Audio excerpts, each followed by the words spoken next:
Poor man Stephen is finally able to replace his lawn and discovers a layer of cash hidden beneath the sod.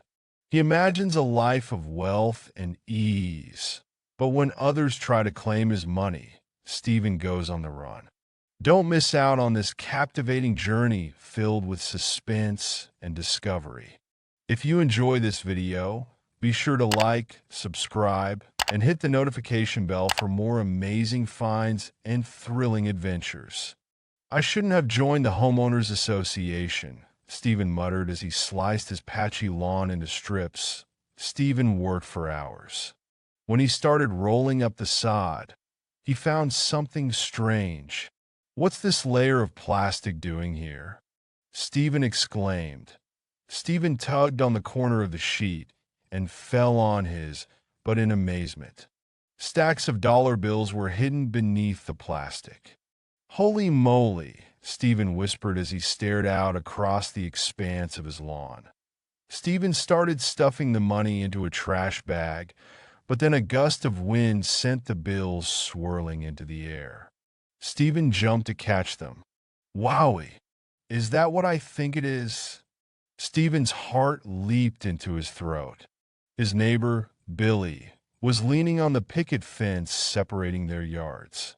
"Don't tell anyone about this, Billy." Stephen hurriedly packed up the money. "I ain't no gossip, Steve." Billy raised his hands and pulled an innocent face. The next day, Stephen drove to the police station to report the find so it could legally be declared his. Officer Wilson stood when he entered. "Here's our lucky guy." Wilson grinned at him. Stephen shook his head. "So much for Billy not gossiping. I've got to fill out some paperwork before I can legally claim that money, right? Hold on there, Wilson. I hate to put a damper on Mr. Johnson's good fortune, but that money doesn't belong to him." Steve turned. He clenched his jaw and ground his teeth as he recognized one of the HOA board members he hated the most, Brian. "What do you mean, Mr. Smith?" Wilson frowned at the newcomer. "Y'all know Davis, who lived there before Steve, was part of a gang, don't you?" Brian glanced from Wilson to Steve. "Nobody ever proved that, sir." Wilson frowned. "Only because they were too scared to go against him when he was alive, and there wasn't much point after he passed," Brian said. "But only he knew about the money in my safe. Next thing I knew, money was gone. Until now. My home was owned by a gangster who stole your money and hid it beneath his lawn. How can you prove that?" Stephen asked. Brian arched his eyebrows. "The better question is, how are you going to prove it's not my money?" Wilson pulled a face. "We'll have to investigate, Mr. Johnson. You must bring that money in until the matter is concluded." "Are you kidding me?" Stephen slapped his palm down on the desk. "This man walks in here with a tall tale about gangsters and stolen money, and you're just going to take his word on it?" "I'm sorry, Mr. Johnson, but we've got to follow protocol," Wilson said. "You've got until the end of the day to bring in that money." Stephen glared at Wilson and Brian. This was ridiculous, but he didn't want to get in trouble with the police. "Fine, I'll bring the money in today," Stephen snarled. Stephen climbed into his car. He swore and turned to grab one of the money bags from the back seat. He'd planned to use the cash to turn his dilapidated house into a home suitable for raising a family. He couldn't let go of that dream so easily. "This money belongs to me, fair and square, and I won't give it up." It seemed like the only way Stephen could keep his money was to leave town. Stephen took a complicated detour through the suburbs until he reached the off-ramp. Then he swerved across traffic and turned back to avoid the patrol car parked on the verge. He focused more on his rearview mirror than the road ahead as he sped away. He didn't realize when he ran a red light. Stephen swerved just in time to avoid a collision. A siren wailed. Stephen glanced back the way he came just as the patrol car's lights came to life.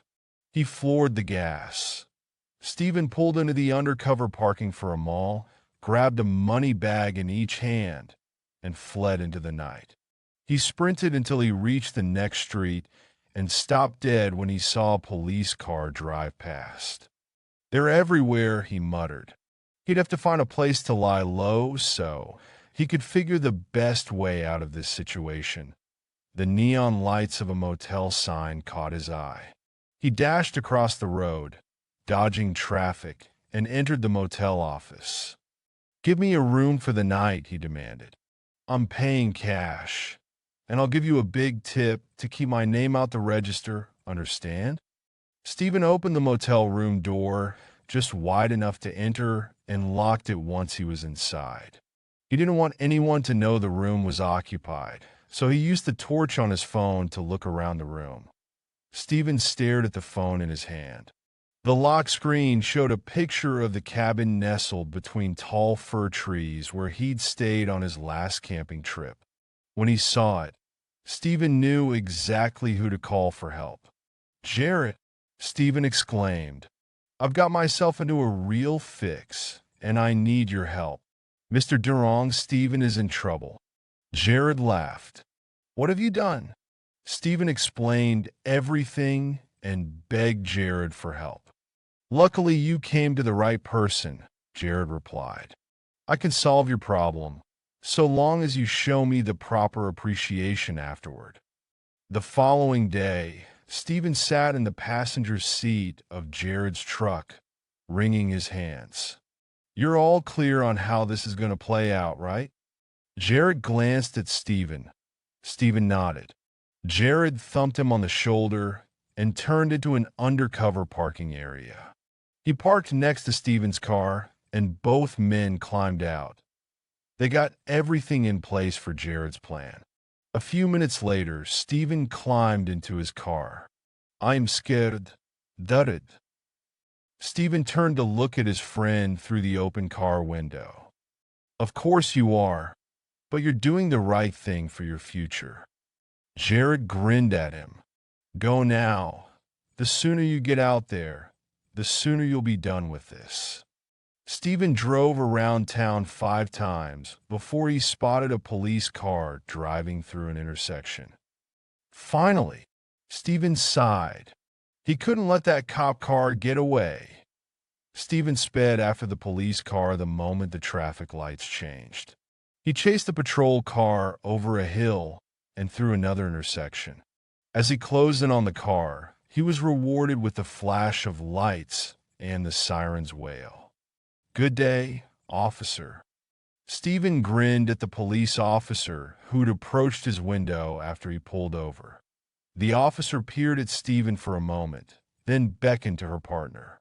Stephen watched with anticipation as the 2 officers spoke together. "I'm going to need you to step out of the vehicle," the first officer said when she returned to the car.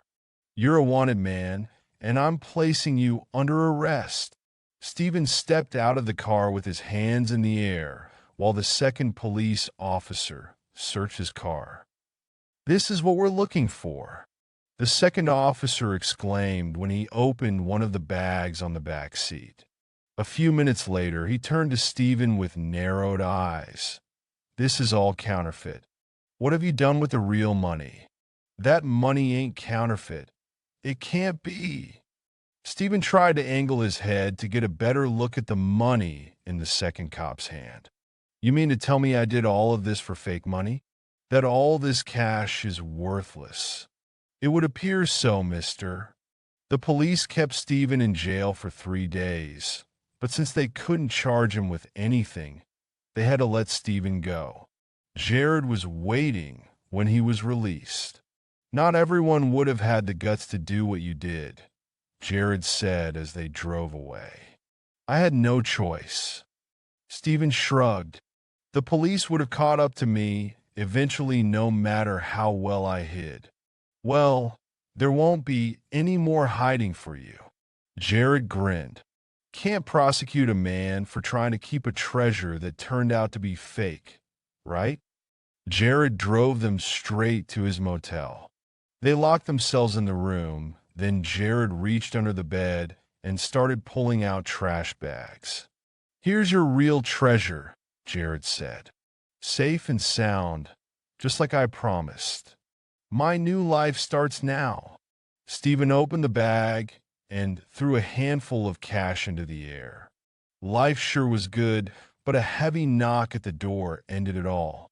"Must be the takeout I ordered," Jared said as he walked to the door. He waited until Stephen had tidied all the money away and then unlocked the door. Immediately, the door pushed open with enough force to send Jared reeling. One man pushed through, then another. A third slipped in behind them and locked the door once more. "What do you think you're doing?" Stephen cried out, claiming what's rightfully mine. The third man turned and pointed a gun at his head.